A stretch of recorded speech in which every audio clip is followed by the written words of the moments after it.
ఈరోజు నేను హైదరాబాద్ నగరానికి ఒక 60 కిలోమీటర్ల దూరంలో ఒక అద్భుతమైనటువంటి ప్రాంగణం విద్యారణ్యం గురుకుల ఆశ్రమ పాఠశాల అనేది.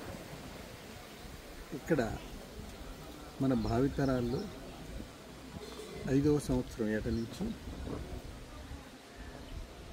పూర్తిగా అంటే హై స్కూల్ విద్య పూర్తి చేసేంత వరకు ఆ విద్యతో పాటుగా ఇక్కడ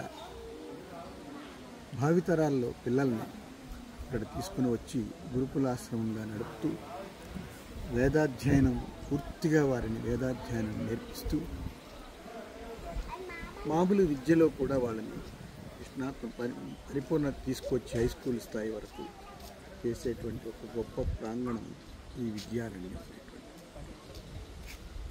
సౌమ్యాదులు గారు, శశిభూషణ్ గారు ఇక్కడ ఉండి ఈరోజు ముఖ్యంగా భారతదేశంలో భావితరాలకి మన సాంప్రదాయాల్లో, మన వేద పఠనంలో, వేదాధ్యయనంలో ఏదైతే మనం ముందు తరాలకు తీసుకువెళ్లాల్సిన బాధ్యత ఉందో దాన్ని ఆయన పరిపూర్ణంగా చేపట్టి ఇక్కడ నడిపి చేస్తూ ఉండడం, దీనిని నేను సందర్శించడానికి ఇక్కడ ఉన్నటువంటి ఈ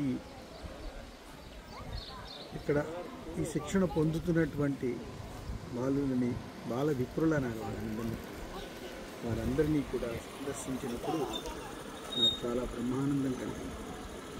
ఎందుకంటే వేదాధ్యయనంతో పాటు నాద అధ్యయనానికి కూడా ఇక్కడ వారు అవకాశం కల్పించి కొంతమంది ఇందులో నిష్ణాతులు, సంగీతంలో ఒక శిక్షణ ఇవ్వగలిగినటువంటి అధ్యాపకులను తీసుకొచ్చి ఇక్కడ వారి చేత శిక్షణ ఇప్పిస్తూ అప్పుడప్పుడు నాలాంటి వారిని ఇక్కడ వచ్చి సందర్శించమని చెప్పి సంగీతపరమైనటువంటి కొన్ని అంశాలని వారికి కూడా తెలియచేస్తూ ముచ్చరించేటువంటి కార్యక్రమాన్ని నన్ను ఆహ్వానించినందుకు నాకు ఎంతో సంతోషంగా ఉంది. ఈ ప్రాంగణంలో అడుగు పెట్టగానే బాహ్య ప్రపంచంలో పరుగులెత్తేటువంటి ప్రపంచాన్ని మర్చిపోయి ఇక్కడ పూర్తిగా వేదభూమిలో ఈరోజు వేదంతో పెరుగుతున్నటువంటి ఈ నందనవనంలో ఉన్నటువంటి శిక్షితులవుతున్నటువంటి బాలులను చూసినప్పుడు చాలా సంతోషం కలిగింది.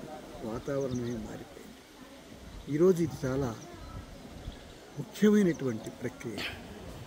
అంటే ఇటువంటి వాటిని ఆశ్రమాలుగా పెట్టుకోవడమే కాకుండా విద్యని అభ్యసింపచేస్తూ వాడి అభివృద్ధికి అటు సామాన్యమైనటువంటి విద్యలోనూ ఇటు వేదాధ్యయనంలోనూ మనకి చాలా అవసరమైనటువంటి ఈరోజు భావితరాలకు అందించాల్సినటువంటి వేదాధ్యయనంలో కూడా వారిని తీసుకువెడుతూ ముందు తరాల్లో మరికొంతమంది శంకరాచార్యులని, మరికొంతమంది రామానుజులని, మరికొంతమంది అన్నమాచార్యుని సంగీతంలో కూడా తయారు చేసినటువంటి అద్భుతమైనటువంటి గురుకుల పాఠశాలగా, గురుకుల ఆశ్రమంగా ఈ విద్యారణ్యానికి నేను రావడం, సందర్శించడం, దీనికి ఎప్పుడో మనలాంటి వాళ్ళందరం కూడా వచ్చి సందర్శించి అభినందించి వెళ్ళిపోవడం కాకుండా ఇటువంటి వాటిని మరింతగా ఎట్లా పెంపొందింపచేయాలి, మరింతగా ఎంత విస్తరింపచేయాలి, వీటిల్లో ఏ విధంగా మనం కూడా పాల్గొని వీటికి సంబంధించిన కార్యక్రమాల్లో